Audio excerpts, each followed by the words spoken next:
dans la gestion des fonds publics. En question principale, je reconnais maintenant la députée de Lapinière. Merci, Madame la Présidente. Le milieu des ressources intermédiaires est en crise au Québec. Les listes d'attente explosent. 5 500 Québécois attendent une place en RI en ce moment même. C'est une augmentation de 11 % en moins d'un an. Et par-dessus le marché, près d'une RI existante sur deux est à risque de fermer. Résultat, les hôpitaux débordent. Le nombre de personnes itinérantes augmente. Les proches sont en détresse. Les Québécois qui sont en attente souffrent et sont en désarroi au quotidien. La CAQ est aux affaires depuis 7 ans. Les ressources intermédiaires crient à l'aide depuis 2 ans. On n'a pas vu le début de l'ombre d'une solution.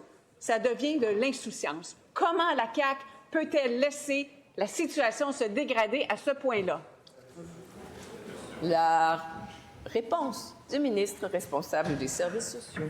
Merci, Madame la Présidente. Je remercie la députée de Lapinière pour sa question. Puis je suis d'accord avec elle, les ressources intermédiaires sont des ressources essentielles et qui ont fait leurs preuves. Maintenant, on travaille avec les ressources intermédiaires depuis plusieurs années et on a travaillé sur les ressources, sur les enjeux non monétaires, Madame la Présidente, depuis le début. Par exemple, on est en train de travailler sur le cadre de référence. On est en train de travailler également sur la révision de l'instrument de classification pour alléger leur bureaucratie puis améliorer leur accès aux soins, Madame la Présidente. Maintenant, les négociations ont débuté et je m'en tiendrai à ça pour le moment, Madame la Présidente. Quant à ce qui a trait aux gens qui sont en recherche d'hébergement, on a parlé beaucoup de santé mentale ces derniers jours, mais on travaille à aider nos personnes qui ont des problèmes de santé mentale. Ceux en situation d'itinérance, on a développé le programme PRISM et depuis moins d'1 an, on a déjà logé plus de 150 personnes avec de l'accompagnement en appartement, Madame la Présidente. Pour les personnes qui ont des problèmes autres, on a développé également d'autres ressources, Madame la Présidente. On y travaille. Première complémentaire. Madame la Présidente, ça fait 7 ans qu'ils sont aux commandes. Ça fait au moins 2 ans que les RI crient au secours. Ça fait plus de 6 mois que l'entente est échue. Ils vont les mettre où, ceux et celles qui ont perdu ou qui vont perdre une place ou qui sont en attente d'une place? À l'hôpital pour allonger les listes d'attente, les délais pour se faire soigner? Dans des campements en itinérance? Non, mais c'est pas un projet de société, ça. Il faut que quelqu'un se réveille et vite. La réponse du ministre. Oui, Madame la Présidente. Et comme je vous dis, dans les dernières années, j'ai été régulièrement en contact avec la RIC et les autres associations de ressources intermédiaires. Mais encore une fois, on ne laisse personne à la rue, Madame la Présidente. Nos personnes en situation d'itinérance, on a trouvé des moyens pour les loger quand ils ont un problème de santé mentale, avec de l'accompagnement intensif dans les domiciles via un programme qu'on a développé à Montréal et qu'on est en train de développer ailleurs au Québec.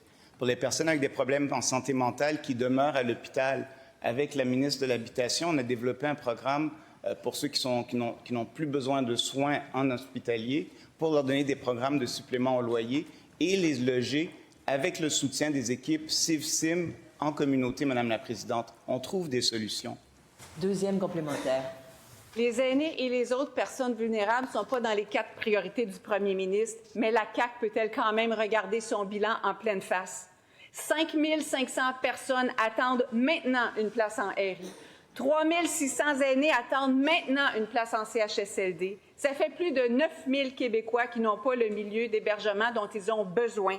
Et ça va doubler si les fermetures de RI se concrétisent. Que répond la CAQ à toutes ces personnes et à leurs proches? La réponse du ministre. Merci, Madame la Présidente. Mais s'il y a un gouvernement qui en a fait beaucoup pour les aînés, je pense que c'est notre gouvernement. Ça, je pourrais dire tout simplement qu'on, de 2018-2019 à 2025-26, on a augmenté les budgets de 4 milliards à 8 milliards. Ça serait la réponse simple. Mais qu'est-ce qu'on a fait? Non, on a créé de nouveaux modèles d'hébergement. Je sais qu'ils n'aiment pas le modèle, mais les maisons des aînés, c'est plus de 3 400 places, Madame la Présidente. Les RPA qui sont, j'avoue que les petites sont peut-être en difficulté, mais même les RPA, on a ajouté plus de 2 000 places, Madame la Présidente. Et comme je dis depuis 2 réponses, On travaille avec les RI, on aime le modèle, on veut faciliter leur accès, puis on va trouver une solution, Madame la Présidente.